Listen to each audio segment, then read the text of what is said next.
All right, in this episode, we want to talk about the experience we just had yesterday here in Marrakech. We went to a local's house, into their family home, and they showed us how to cook. It was a local cooking class. There was only one other family there, and it was probably, so far for me, it was probably the coolest experience thus far. And I don't know about you, but it was really cool. We spent literally all day with them. Got there at 10? Yeah, 10-ish, and we 10 left at a.m. about 4:30 or something. Oh. And yeah, we just kind of wanted to talk about what you can expect. There are some experiences you can do here like that on Airbnb and a bunch of other stuff. But this was just a local family that's been doing it since, I think, even before COVID. But yeah, what was the highlight for you for that? What was the thing that stuck out? I didn't know much about, Moroccan cooking in general. I just know that everything we have here is absolutely delicious. And I've been very fascinated by, how they cook. Yeah. And the spices they use and how they make everything so delicious. I just didn't understand. I was like, how do you make everything you cook so good? And I found that it was rather simple, actually. It's almost like a barbecue kind of esque style cooking, but in their own way. I understand how the dishes are used, like the actual ceramic cooking that they use. I found that really interesting. We have the dishes here, which now empowers me to be able to use them. The spices were all very similar in all the dishes, even though they all tasted pretty different. Yeah. I don't know, just the level of confidence that I now have cooking, at least Moroccan dishes, is pretty cool. Yeah, it took a good while to prepare, but it wasn't really that difficult. It was just knowing how much of each thing to put in there. Yeah. So my understanding, those things you're talking about, those things are called tagines. And it's like they refer to it as the dish and also how it's cooked in. So it always confuses me a little bit because there can be beef tagine, there can be lamb tagine, but it's the dish or the barbecue, as you called it, that it's actually prepared in. That's what that's called. It's like to my understanding. Yeah, I think you're right. It's like a ceramic pot, yay big, so deep, maybe a little bit bigger, and then it has a top on it that kind of looks like a round pyramid. You put it on top. I wish we had one here. We should have brought one from downstairs. But it's an interesting pot, and then you have a base that you cook with charcoal underneath. You can cook it on your stove on fire too, but they had their outdoor ones. They put charcoal on the bottom. They set it on top. They started it in the fire on the ovens and then moved it outside to the charcoals. The prep work with all the seasonings, they probably had I don't know, maybe 10 different seasonings we used, like turmeric and black pepper, salt. They used cinnamon in some. I used a handful of other ones. I don't think cumin was one of them, but anyway, they used about 10 different seasonings. I have the list. He actually sent me the ingredients The recipes? Cool. The recipes, yeah. Cool, we can include that probably. We went out and we bought the meat and at the local butcher shops, and then we went to the souks and the markets on the street, and we bought the spices and the different vegetables from the local markets on the street, people randomly set up on this one street that was full of vegetables and fruits and spices and things.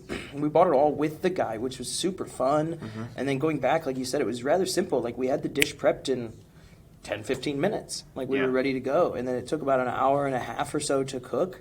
But we walked in and we got to know them a little bit better. We talked about the new city, which we lived in the Medina, which is the old city. And then we talked to him about how everybody moved out there and the new developments and when people moved out there and how that new city was built. It was about 20 minutes from where we're at in the Medina in a car. And we get out there and we sit with the family. We go into their home and they welcome us with different pastries, and they cooked all of those at home too. We had some mint tea, which was delicious. Of course you have to have mint tea. And we just chit-chatted about, life and what they do. They live completely from Airbnb in this experience now. They have online cooking classes that they don't really have to do anymore, but they have so many people coming to them every day, they said, just to learn how to cook. And some people don't even cook, they said. They just that was weird. They just sit around and wait for them to cook, which is very weird and interesting. It's a cooking that's class. Just a restaurant. Yeah. Just go. But yeah, the whole experience was so welcoming, even from the start. They told us they have 2 different living rooms in all Moroccan houses, which I thought was really cool. He said we were sitting in the guest living room, and they have guests over all the time, and they just show up randomly. He told us a story about how somebody called him 15 minutes. Hey, I'll be there in 15 minutes. He's already on his way.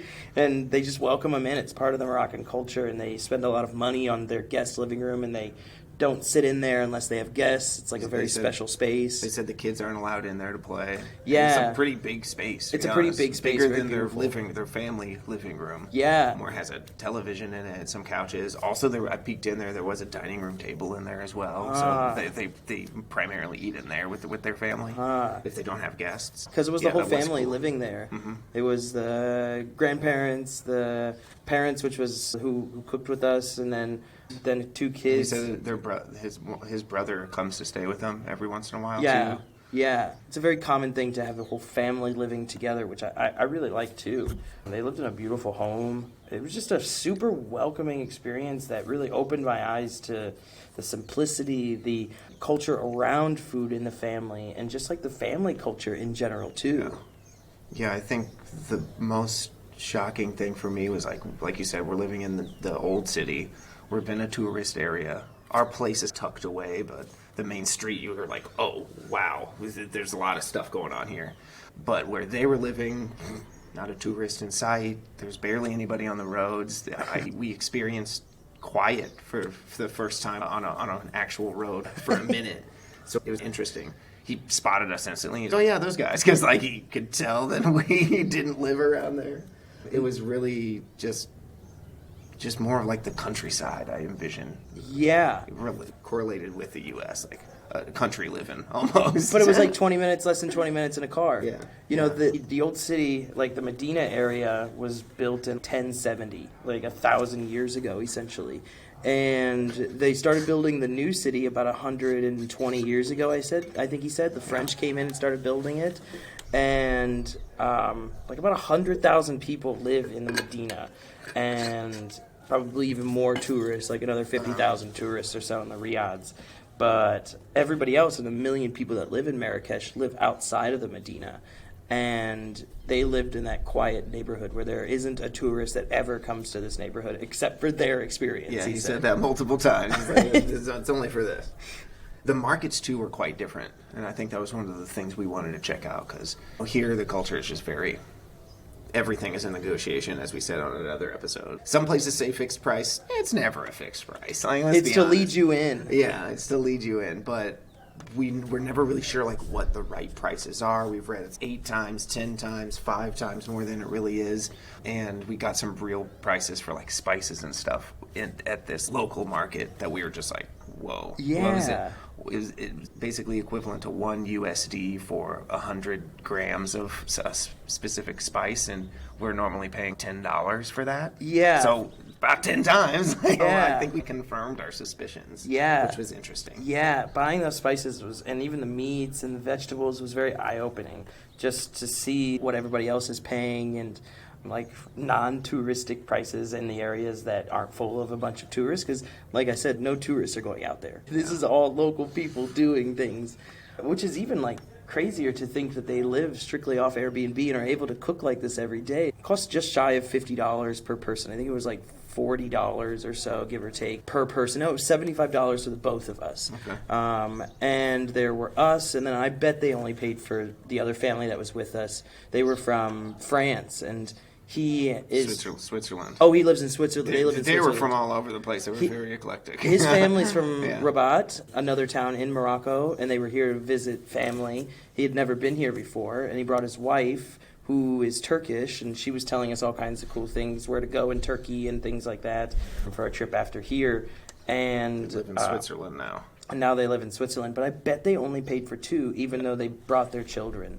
$150 for all 4 of us is pretty darn good, I bet, for them every single day. Yeah. And that's how they can support their entire family. There was more food left over there for them to eat, their entire family, like to have for dinner too. Yeah, 100%. And they do this every day. The husband just like wakes up and finds the tourists on the streets and like talks in good English and brings them to the home. And then the wife and the grandmother, they helped us cook. The grandmother doesn't speak English, but the mother does. The wife speaks English. Very well. Very she well. learned just from Airbnb. She didn't So study at all. crazy. I would have never guessed. No way. She's Just so so fluent. eye-opening. Yeah, very fluent. And I'm just like, so you studied somewhere? She's like, no, just from interacting with Americans and other people who speak English. I'm like, what? Yeah. Very crazy. And so they can do all of these things. When you buy spices for $1 for 100 grams, that's more than what we needed for any of our stuff. Oh, yeah. They probably didn't even buy any spices because they had them already. Yeah, I think don't he know. bought a couple things. I think he bought a couple of things. They definitely didn't buy much. I was just simply asking prices to get a good feel on what I should be paying, more or less. Like, I'm happy to pay more than what they did because I think it helps and supports locals and the community and so on and so forth. But to pay $1 for that kind of spices, and Yeah. the meat was super cheap, like the vegetables were very affordable.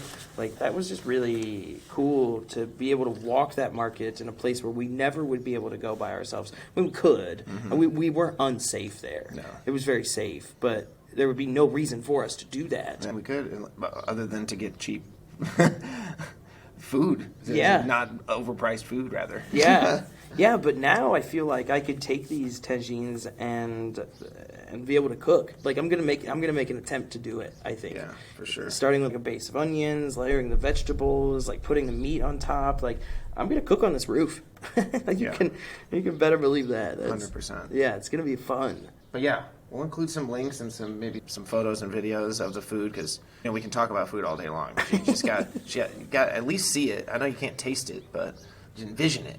It was very tasty, and we've of course had these dishes 14 other times while out, but it just hit a little different because we were able to make it. Because we made it. we made did it. We did it with our own hands. And we don't cook at home very often because, I mean, cooking for two is easier, but cooking for one is hard. And by the time I finish up my day, which is 10, 11, 12 o'clock at night, I'm just like, no, I don't really want to cook. And Not at all. I have meetings throughout the day, and it just doesn't make sense or timeline-wise to be able to prepare these things. So we often go out, and it's fine. Like, it's no problem, but I want to be able to cook. Because as I was telling that guy, like, food is culture. Yeah. Like, it is a big part of everything that you do in a place is enjoying the food, which I think is why we go out. But to be able to take these back home and cook like this, I don't. None of my family members would have any idea, like, what those tagines are even called to begin with, or even how to use them. If I don't know how to use them, they definitely don't know how to use them. I thought it was just some really cool pottery. You know what I mean? I did too at I first. just didn't realize. I'm like, oh wait, there's charcoal under here. Oh, okay. And then they started bringing them out in restaurants. I'm like, oh, I get it now. Yeah. It's a Moroccan barbecue. Yes. Yeah, it is a Moroccan barbecue. And he said that they always cook at home. Like, they make their bread, they make all their food. Like, it takes a few hours every day. Most Moroccans do that. And then they go out for the things that we do like too. pasta, Burgers and pizza. which makes sense. I feel like American culture is like that too. Like, cool. Like, my mom would always just make some kind of chicken and rice and something like that. We're gonna go out and get something that we don't normally cook. Like, we're having chicken and pork chops all the time, so let's go get a pizza. Yeah. Or let's go to McDonald's or something like that. It makes sense. Yeah. So it's cool to see the comparison and contrast. I think that was the coolest part. Like, the food was great, but being able to connect with a real family with no pressure to just be like, hey, I'm going to ask you some questions. I'm not going to just ask a stranger on the street. Like, No way. That was so amazing. we didn't really understand. They had these shoes that are slides that are just like pushed down at the back, and we understand what slides are, of course, but once we saw how they interacted with their living rooms, it was like, oh, okay, yeah, you just slide off your shoes because you don't take your shoes in there. But obviously, it seems obvious, but seeing it was just different. Yeah. It just hit. I was like, oh, those totally make sense now. I know why those are popular. Yeah. So that was really cool just to see and hear it firsthand. Talk about the tea and like how to make it properly and just all that stuff. Yeah, I will take this stuff back to my family and be able to share this experience of living in Morocco, living in Marrakech, and like that cooking experience. I'll be able to take it from that family, not only just to cook for myself, but I'll probably do this for my family when I go home. Yeah. And that's incredible. That is a very unique way to be able to share we're seeing, experiencing, eating, doing with the people that support us. Yeah, 100%. All right, cool. Well, we'll catch you next time. See ya!